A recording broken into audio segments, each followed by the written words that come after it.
One of the key things is going back to your CMMS or your maintenance system and checking to see whether those defects are actually in the system already. Yeah. If they are, well and good. Yep. If they're not, then you probably need to get them in there. Yeah. And I've found that that's actually a challenge.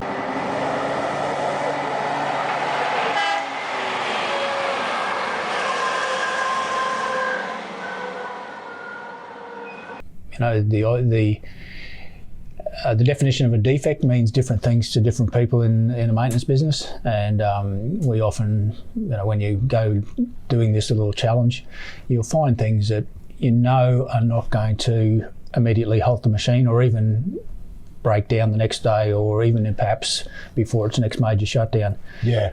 But if they accumulate in numbers such that the machine condition deteriorates, then you're sending machines out all the time with potential breakdowns, and that puts particularly our breakdown guys at risk. And I suppose, you know, the things aren't going to get better. So if people don't raise them in the system until they're just about to fail, it just puts everyone in reactive mode, right? Correct, yeah.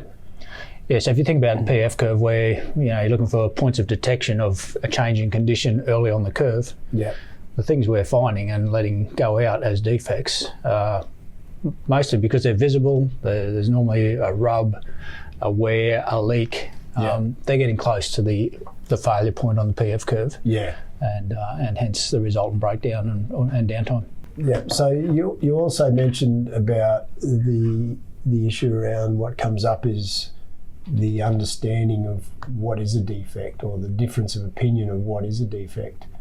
Can you give us an example of that? So the photo is of a haul truck, and it's a bracket that holds the right-hand mudguard in front of the POS 5/6 tyres, and the bracket's just bent. Yeah. Is it going to stop the truck? Probably not. However, if an operator walks around there in the dark doing his pre-start and snags his arm on it, or their arm, you know, there's potential injury.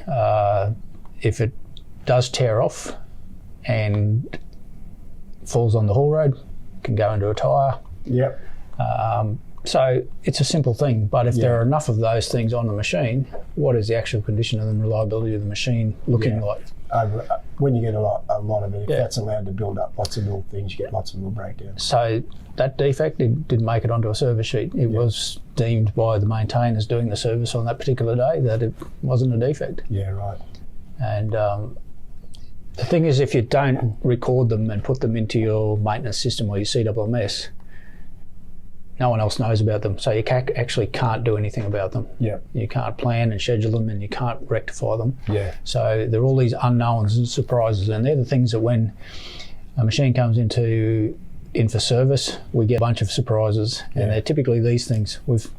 We know about them, but we've just either gone, oh, that's not important enough, or we've just let it go.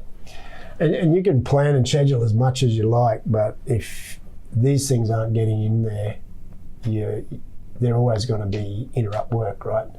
If you don't get this stuff into the system early enough, your planning and scheduling just it's not effective if you don't have the defects reported, so you're planning and scheduling the right things. Because when the machine comes in for service, you supposedly have got all the right parts, tools, people to complete the work that's in the work pack.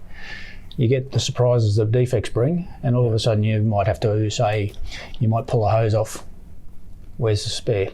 Yeah. Oh, we don't have one. We'll have to run a special, or we'll have to, fly one in from somewhere. Yeah.